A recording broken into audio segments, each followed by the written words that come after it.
بسم الله الرحمن الرحيم والصلاة والسلام على أشرف المرسلين. السلام عليكم. Bonjour tout le monde. Toujours série de vidéos في المودule réseau et communication sans fil. Aujourd'hui, on va voir ensemble une autre vidéo qui explique bien la connexion à travers Ethernet. Voilà comment réaliser une liaison Ethernet. Je vous laisse le temps de regarder la vidéo et après la vidéo, je vais donner plus d'explications.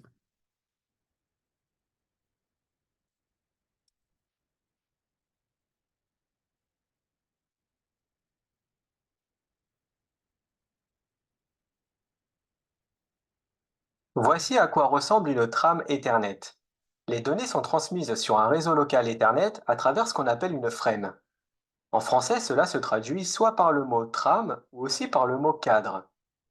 Une trame est un conteneur dans lequel les données sont placées pour la transmission. Elle contient de nombreuses informations. Parmi les champs les plus importants, on trouve le champ préamble qui se compose de 8 octets et permet de synchroniser les signaux entre deux ordinateurs. Il y a l'adresse de destination, c'est-à-dire là où le paquet sera envoyé. L'adresse source est l'adresse de la machine qui a émis le paquet. Le champ type contient un code qui identifie le protocole de couche réseau. Le champ data contient les données de la couche réseau de l'ordinateur qui émet. Et le champ FCS permet de contrôler que le paquet a bien été transmis sans erreur. On va maintenant parler des adresses MAC. Tous les périphériques réseau doivent avoir une adresse MAC unique. L'adresse MAC est une adresse qui est gravée dans la carte réseau. On l'appelle aussi adresse physique ou alors PIA. Elle est exprimée en groupes de chiffres hexadécimaux qui sont organisés par 2 ou par 4. L'hexadécimal est un système de numérotation avec une base de 16. Cela signifie qu'il utilise 16 symboles composés de chiffres et de lettres. Les symboles en hexa vont de 0 à 9 et de A à F, ce qui donne un total de 16 symboles. Chaque chiffre en hexa a une longueur de 4 bits. Comme une adresse MAC comprend 12 chiffres hexadécimaux, elle fait donc 48 bits. L'adresse MAC est composée de deux parties. Une partie de 24 bits, qu'on appelle la WI, qui permet d'identifier le fabricant de la carte. Et une autre partie, elle aussi de 24 bits, qui sont attribués par le fournisseur. De cette manière, cela permet d'identifier de manière unique la carte réseau. Contrairement aux adresses IP, l'adresse MAC ne doit pas être modifiée à moins qu'il y ait un besoin très spécifique de le faire. Passons maintenant aux types de communication au réseau. Les trois types les plus communs sont le unicast, le broadcast et le multicast. Dans une communication unicast, la trame est envoyée depuis un hôte et est adressée à une destination spécifique. Il n'y a qu'un seul émetteur et un seul récepteur. Par exemple, quand on fait un ping, on s'adresse qu'à une seule et unique machine. C'est le type de communication que l'on voit le plus souvent dans les réseaux locaux et Internet. Dans une communication broadcast, la trame est envoyée d'une adresse à toutes les autres adresses. Dans ce cas, il n'y a qu'un seul expéditeur, mais les informations sont envoyées à toutes les machines connectées. Et dans une communication multicast, les informations sont envoyées à un groupe spécifique de périphériques ou de clients. Contrairement au broadcast, ici les clients doivent être membres du même groupe de diffusion pour recevoir les informations.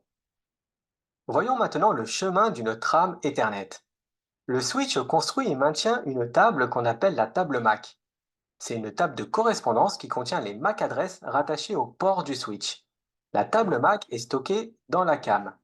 C'est une mémoire qui permet de faire des recherches très rapides. Pour chaque trame qui arrive dans un switch, le champ de l'entête qui correspond à l'adresse MAC de destination est comparé à la liste des adresses de la table MAC du switch. Ensuite, la trame sera envoyée sur le port appartenant à la même MAC adresse.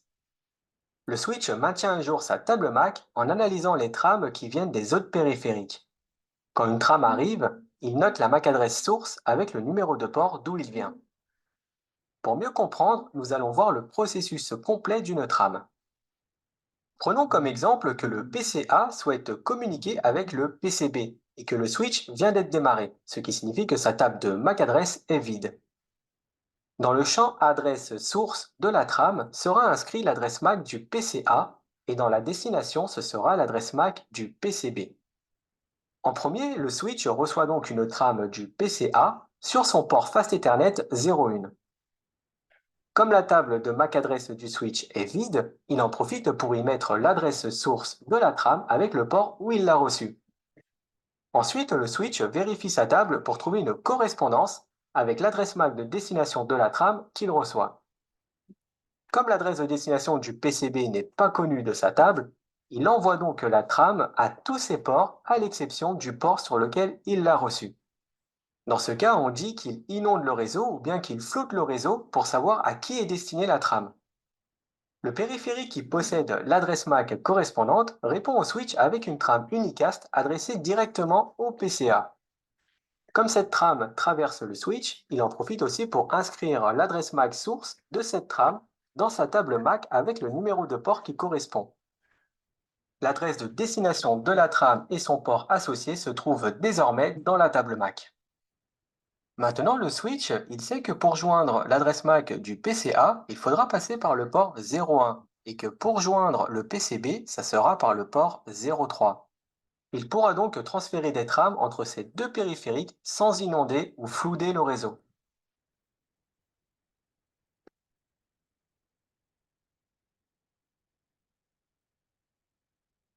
Donc, nous sommes arrivés à la fin de cette vidéo, qui explique bien comment faire le passage des informations dans le réseau à travers tram Ethernet. Donc, je vous souhaite bonne chance et à la prochaine vidéo. Inch'Allah, on va terminer la suite. Merci beaucoup pour votre attention.